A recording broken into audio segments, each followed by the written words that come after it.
Leurs visages ont bouleversé le monde entier.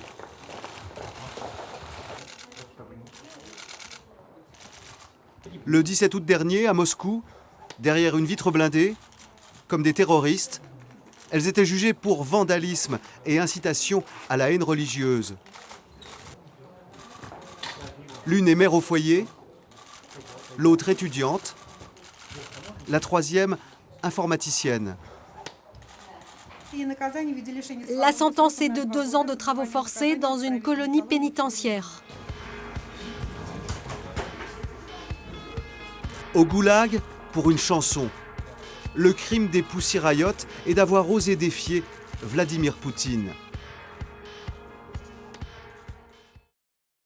Elle reproche à l'homme qui règne en maître sur la Russie depuis 13 ans d'étouffer toutes les libertés. Avec lui, critiquer le pouvoir est devenu dangereux. Et pour s'en prendre à Poutine, les Pussy ont frappé un grand coup.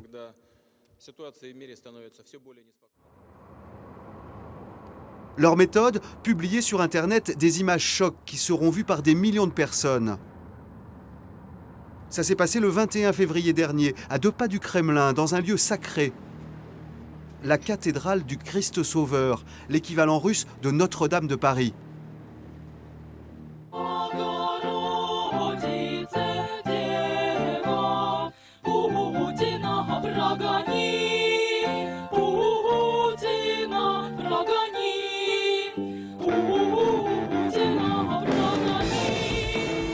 Elle profane cet hôtel normalement interdit aux femmes devant des paroissiens paniqués.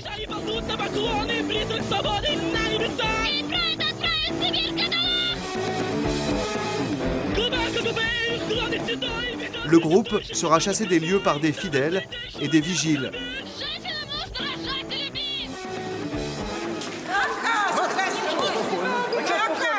Dieu va te punir, tu vas voir, Dieu va te punir. Dieu va te punir. Quelques semaines plus tard, 3 d'entre elles seront donc arrêtées. Malgré cette répression, les Pussy Riot n'ont pas dit leur dernier mot. Les 3 membres du groupe condamnés ne sont pas encore en colonie pénitentiaire. Dans l'attente de leur procès en appel, elles sont incarcérées dans la banlieue de Moscou. En tant que visiteuse de prison, Zoya Svetova, militante des droits de l'homme, est l'une des rares personnes autorisées à rencontrer les jeunes femmes.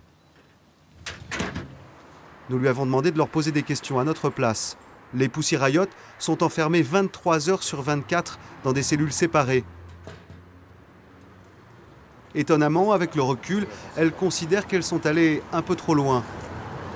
Ils ne regrettent pas d'avoir commis cet acte dans l'église, mais la seule chose que peut-être il ne fallait pas le faire dans l'église, c'était une, comme a dit Nadia Tolokonnikov, c'était une erreur éthique de leur part, mais sinon ils sont prêts à continuer leur action politique quand ils sortent de la prison.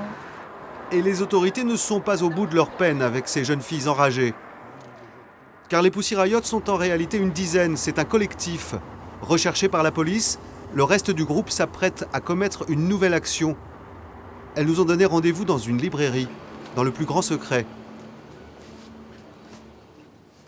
Pour ne pas être reconnues, elles ne parlent que cagoulé.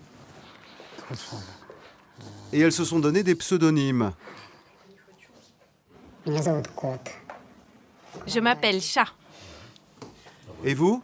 Je m'appelle Cagoule. Nos téléphones sont sur écoute, nos boîtes mail sont lues. Quand on se retrouve pour préparer une action, on fait bien attention à éteindre nos portables pour ne pas se faire repérer.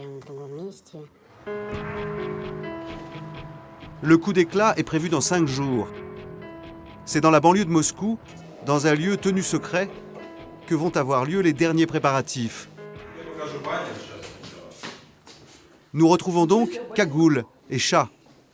Des sympathisants leur ont prêté leur appartement. L'outil de travail de ces jeunes femmes, c'est essentiellement Internet. Sur la toile, elles ont déniché un symbole qui va leur servir à faire des banderoles. Qu'est-ce que c'est ce symbole ? C'est le symbole des anarchistes féministes, le miroir de Vénus avec un point au milieu. Outre ce logo, les Pussy Riot porteront évidemment leur fameuse cagoule, que ces coquettes mettent à toutes les sauces. Cette cagoule est très belle.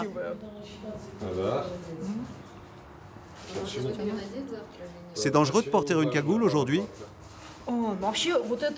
Oui, parce que ça symbolise notre groupe, les Pussy Riot. Leur mode d'action, ce ne sont pas les traditionnels manifs auxquels plus personne ne fait attention, mais ces fameuses vidéos chocs qui font le tour du monde sur Internet. Comme ces actions coup de poing dans les transports en commun.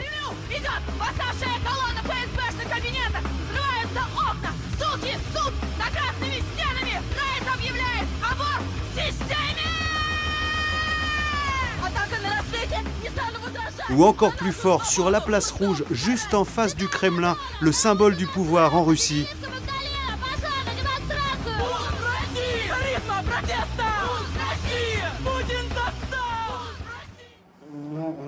Pour nous, il n'y a que les actions radicales qui comptent, et rien d'autre. Le reste, ça ne marche pas. Aujourd'hui, quand 100 000 personnes descendent dans la rue, cela n'a aucun impact sur le pouvoir.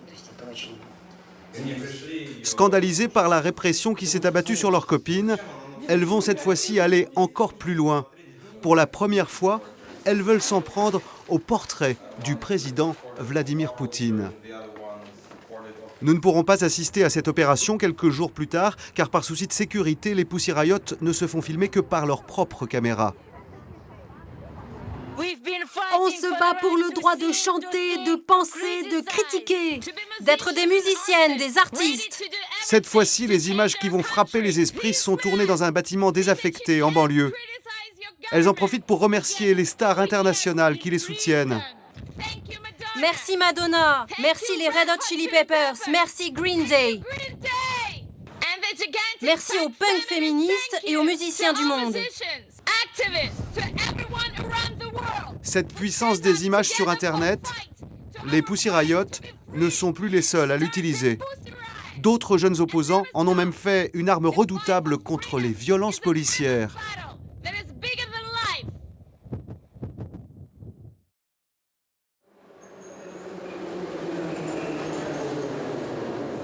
C'est ce qu'on appelle une provocation.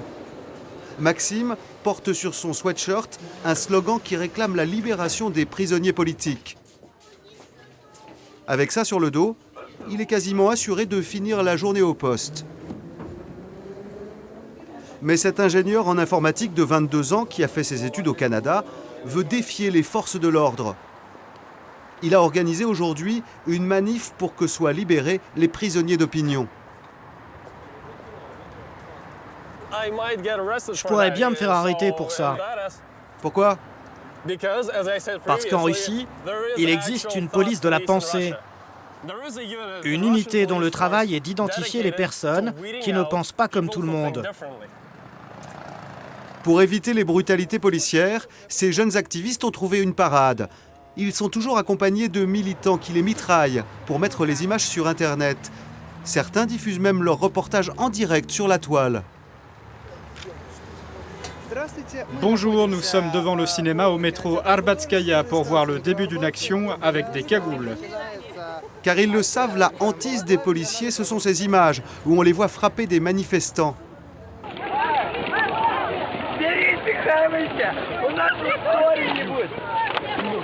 Quand elles sont publiées sur le net, ça oblige parfois leurs supérieurs à les sanctionner. Mais cela va-t-il suffire ? Maxime risque très gros, sa manifestation n'est pas autorisée. Il encourt une peine maximum de 7 500 € et surtout des coups de matraque pour oser porter en public la fameuse cagoule, symbole des Pussy Riot. Au départ, la présence des caméras semble efficace. Les policiers leur réservent un accueil plutôt débonnaire.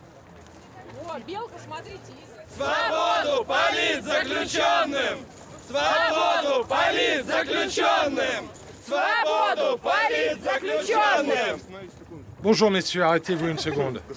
Écoutez-moi messieurs. Bon, vous savez qu'il y a une loi qui interdit de se promener avec des cagoules ? C'est quoi cette loi? Dites-nous. Je vais vous le dire tout de suite, attendez, je vais vous le dire. Caméra ou pas, les policiers finissent par embarquer les organisateurs. sans ménagement, mais en prenant soin tout de même de ne jamais déraper. Mon bras! Vous me faites mal au bras!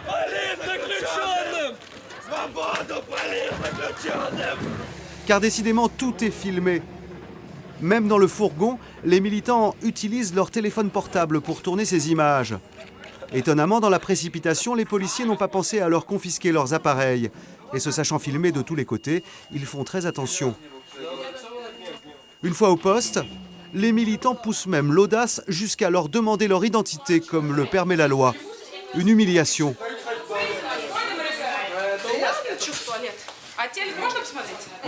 Lieutenant-colonel, vous êtes qui? Ferme-la. Montrez-moi votre pièce d'identité. Notez Nikitin Sergueï Viktorovitch, chef adjoint du poste de police. Assieds-toi. Cette fois-ci, c'en est trop. Les policiers entraînent un des jeunes à l'abri des regards et des objectifs pour une explication musclée. Qu'est-ce que vous faites? Où l'emmenez-vous? Enlevez vos mains, enlevez vos mains. Filme! Filme! T'inquiète pas, je filme. Tout est déjà sur Internet en direct. Mais où l'emmenez-vous?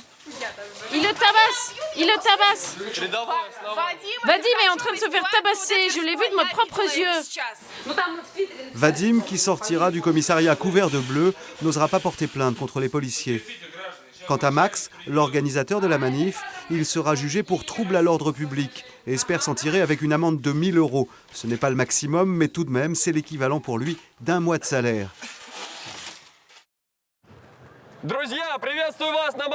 Quelques jours plus tard, le 15 septembre, il va pouvoir manifester officiellement cette fois-ci.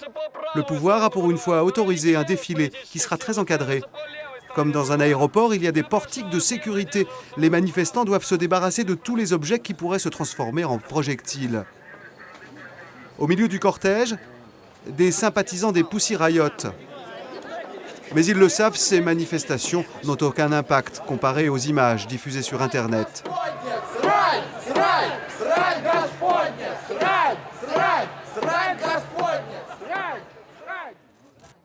Les 3 Pussy Riot emprisonnés iront-elles aux travaux forcés? Elles seront bientôt définitivement fixées sur leur sort. La cour d'appel doit rendre sa décision lundi 1er octobre.